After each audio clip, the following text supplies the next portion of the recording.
Olha a sequência do pet, olha a sequência do pet, vai! Olha a sequência do pet, olha a sequência do pet. Estamos de volta! Agora nesse bloco, gente, vamos fazer, como se diz, uma nota que poderia ser até, digamos, diferente e até polêmico. Cada um de nós aqui da bancada de hoje, eu, Vinícius, o Reverendo e a Cida, iremos escolher um jogador do elenco do Flamengo. Cada um vai escolher um diferente para falar: esse não merece vestir o manto e explicar o porquê, né? Então vamos começar logo com a nossa convidada especial de hoje. Ela tem um amor no Flamengo e ela vai dizer qual que é, né? Bom, Cida, diz aí, quem não merece vestir o manto? Aquele que veste há 5 anos, infelizmente. Ou aquele que dá nome à avenida que se transforma a lateral direita do Flamengo, Léo Moça. Foi bom você dar essa oportunidade, porque assim, muitas pessoas acham que quando eu falo de Léo Moura, eu estou dizendo que ele não tem técnica. Muito pelo contrário. Ele tem técnica sim, mas técnica que não é utilizada a favor do clube que paga o salário dele. Tirando 1, 2 jogadas por jogo, quando se tem 1 ou 2 jogadas por jogo, o Léo Moura é de uma omissão e de uma falta de comprometimento que beira o ridículo. Então ele é um cara que eu observava muito o Léo Moura quando ele jogava nos outros times do Rio. Ele jogou no Vasco, ele jogou no Botafogo e ele jogou no Fluminense. Em nenhum outro clube ele ficou tanto tempo como ele ficou no Flamengo. Ele mudou alguma coisa? Não. Não mudou. Ele continua para mim o mesmo irresponsável, o mesmo peladeiro que ele foi nesses outros clubes, tá? Pena é que a torcida do Flamengo, o cara dá uma canetinha no meio de campo, a torcida bate palma e elege ele o melhor jogador do jogo. Eu tenho um parâmetro de exigência muito maior do que isso. Eu assisti o time do Flamengo ser campeão do mundo. Eu vi todos os campeonatos brasileiros que o Flamengo ganhou. Então eu sou uma pessoa bem acostumada. Eu não sou torcedora de time pequeno. Torcedora de time pequeno, para mim, é torcedor que o jogador dá carrinho no meio de campo e ele grita o nome. Eu não grito o nome do Williams quando ele dá carrinho. Não é o meu feitio.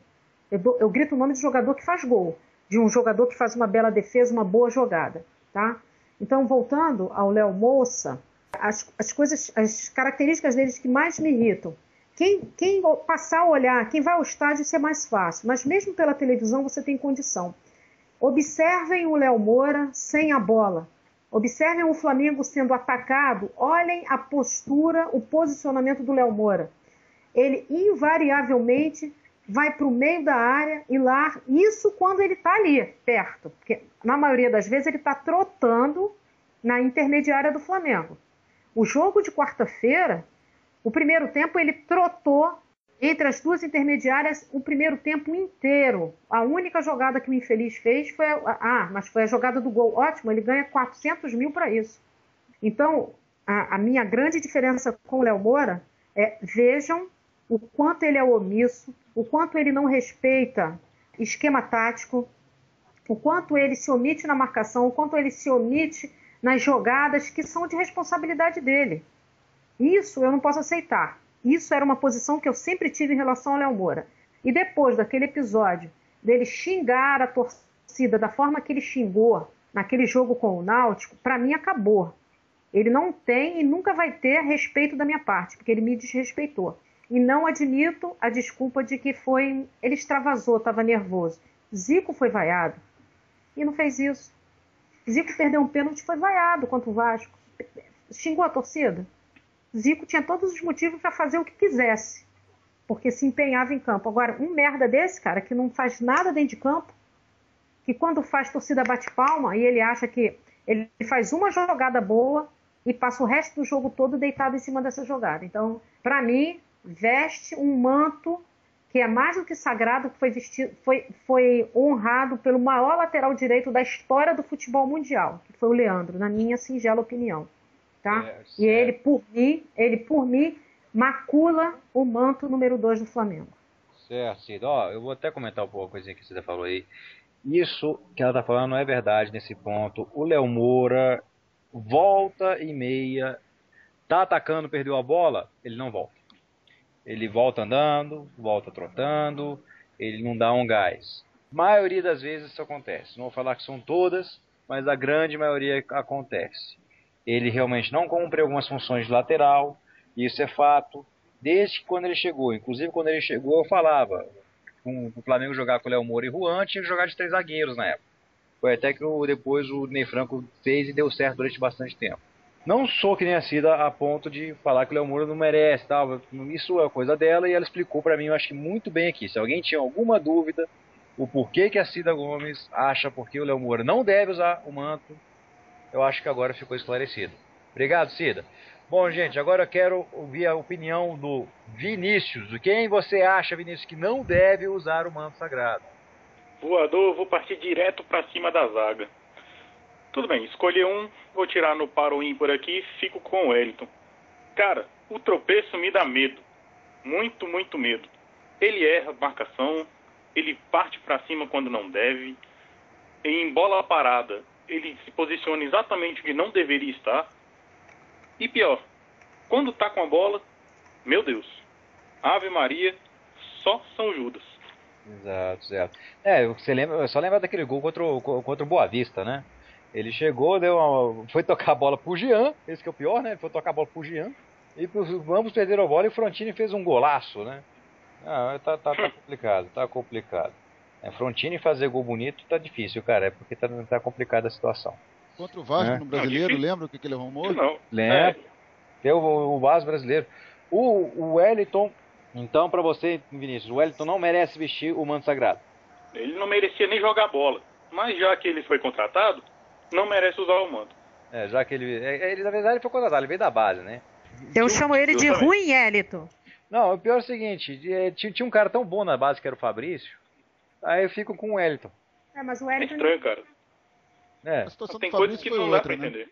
A situação do Fabrício vai ter sido outra, cara. Ele não foi aproveitado. Se ele tivesse sendo aproveitado, ele não saía. Botaram o passe dele pra Trafic pra poder trazer, nem me lembro mais quem.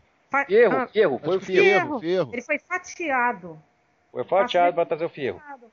Pelo ilustre Kleber Leite. E já foi afastado do Palmeiras também. Não, no Palmeiras ele não tá mais não. Não vai dar em nada. Ele tá no Cruzeiro, Ele saiu do Palmeiras, não ficou no Palmeiras não. Gente, então agora eu vou dar minha opinião, depois eu passo para o pastor. Quem eu acho que não deve vestir o manto sagrado é quem eu já tinha dado graças a Deus que tinha ido embora. Ele foi embora e eu agradeci a São Judas Tadeu, porque ele atendeu as minhas orações nesse ponto. E ele chegou em 2005, ficou até 2007. E de lá, de 2007, ele saiu e foi embora. E graças a Deus nós tivemos, nessa ausência dele aí, né, nós conquistamos o tri carioca e um brasileiro. Trazem ele de volta, a gente quase cai para a segunda divisão. Esse cara chama-se Renato Abreu. O Renato Abreu corre, o Renato Abreu luta, o Renato Abreu dá o sangue, ele joga com vontade. Ganhando 200 mil, 250 mil, eu com a camisa do Mojimirim eu jogo com muita vontade. Vontade é o mínimo que ele tinha que fazer pro dinheiro que ele recebe. Futebol ele não tem, ele briga com os jogadores, ele briga com os adversários, ele briga com o juiz e ele briga com a bola. Aquele cara só serve para bater falta de longe e mesmo assim de vez em quando. Pena que a gente não joga futebol americano, que a gente poderia deixar ele sentado no banco, aí quando tem uma falta de longa distância ele entrava, batia a falta e voltava pro banco.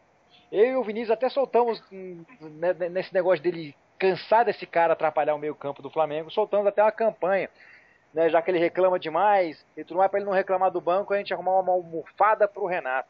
Colocamos lá, joguinho da velha, almofada pro Renato. Como diz o próprio Vinícius, almofada pro Renato para um meio campo mais organizado. Exatamente. Cara, o Renato ele atrapalha o time, ele... dá o sangue, vai jogar na América, que aí a torcida fica lá gritando sangue e ele fica achando que tá falando com ele. Esse cara que tem um apelido, o cara é apelidado de Pelé pelos jogadores, ele se acha o Pelé, cara, não adianta. Ele pega uma bola e pensa que, sei lá o que ele pensa, se ele pensa. Cara, ele deu um passe nesse último jogo de quarta-feira, ele deu um passe horrível pro Egídio. Ele deu um passe horrível pro Egídio e ficou xingando o Egídio. Ele é incapaz de assumir que errou, ele é incapaz dessas coisas, ele briga com todo mundo em campo, ele destabiliza o time. Morri de raiva desse lance dele, morri de raiva. Ele é cri-cri, Ele não merece vestir o manto. Pra mim é isso. Ele não merece vestir o manto, não merecia da outra oportunidade e não merece agora que tá velho, merece menos ainda. Tira ele e coloca o Pet no lugar dele. Você, pastor? Velho por velho? Velho por velho é o Pet, pô. Pastor, e você, pastor? Olha, pra mim, vestir o manto tá ungido pelo Senhor rubro-negro. É santo. Então fica difícil escolher alguém. Então vou fazer talvez o contrário aqui de vocês. Vou defender quem vocês acusaram. Vai lá. Vou começar até pelo que talvez seja mais difícil. O Renato. Realmente ele foi craque, né, de um time que só disputava o rebaixamento. Nisso o Zeca tem toda a razão. Ele tá em má fase, igual a maioria volta lá da Arábia, devagar e coisa. Então realmente esse que talvez seja o mais difícil de defender. A grande vantagem dele é que o próprio Zeca falou, em cada 3 faltas ele faz 1. Realmente é pouco. Agora, nesse jogo específico do Botafogo, eu acho que ele vai ser útil se ficar na posição correta, lá marcando o lateral direito do Botafogo. E deixando o Williams marcar o lateral esquerdo, que aí o Botafogo não tem saída de bola. Os dois cabeças de área não vão saber o que fazer. O Wellington, dito pelo Vinícius, né, a zaga para mim, eu concordo nesse ponto, é um fio desencapado, né? Qualquer momento pode dar curto. Mas eu acho que o grande problema é a inexperiência. Os dois são jovens, os dois juntos acabam ficando mais nervosos e se enrolam. Qualquer um deles, quando o Juan chegar, vai melhorar e muito o futebol. Já com o Angelim já melhora. Oi? Com o Angelim já melhora. Com o Angelim ele já joga melhor. Né? Agora o Angelim já não podemos contar com ele. Eu até prefiro que ele jogue, que ele tem experiência, a gente precisa de 2 experientes. Os 2 garotos ficam muito nervosos. É nitidamente nervosismo. Aí começa a chutar a bola, chuta um no outro. E a bola vai para trás e é um perigo danado. Mas eu acho que os 2 vão ter futuro, mas precisam de um zagueiro bom e experiente do lado para poder ir ensinando. Agora, o Léo Moura é que eu discordo completamente da Cida. Eu gosto bastante do Léo, agora eu respeito a opinião dela. Aliás, até me divirto muito quando ela chuta o balde em relação ao Léo. Acho que as pessoas têm que ser um pouquinho mais, deixar aquele negócio politicamente correto ao extremo. Qual é o problema se a pessoa... Eu acho que tem que aplaudir quem usa o manto, mas se alguém discordar disso, tem toda opinião, não vai ser menos flamenguista, não vai ser menos nada por causa disso. Né? Eu vou pro estádio e fico aplaudindo, só quando o jogador joga mal, quando ele tá saindo, é que eu posso vaiar. Depois de coisa, durante o coisa eu aplaudo, o David parado eu fico gritando para tentar incentivar. Agora, se a pessoa age de outra forma, não vai ser menos flamenguista do que eu por causa disso. E o caso da Cida com o Léo Moura fica até engraçado. Acho que pra mim é até amor, hein, Cida? Ué, não dizem que amor e ódio é dividido por uma tênue linha? Mas é amor mesmo, amor ao capeta. E sobre o caso do xingamento, naquele jogo eu estava presente, vi bem o gesto dele. Do meu lado, por exemplo, tinham outros pastores lá que ficaram revoltados. Eu até não me incomodei, eu achei que a torcida estava pegando demais no pé dele naquele jogo. No pé não, na sapatilha. Gente, o tempo hoje aqui, vou ter que passar pro próximo bloco, mas deu para entender bem aí, deu para ver todo mundo. Gostei, pastor, de você ter defendido, achei legal. É só um negócio, então, se tiver que escolher alguém, Zeca, só para terminar, se tiver que escolher alguém, então eu vou pegar alguém que não esteja usando o manto. O Rodrigo Alvim, que o Vanderlei não bote ele no time, então, pelo menos isso. Então tá jóia. Então beleza, gente, até o próximo bloco.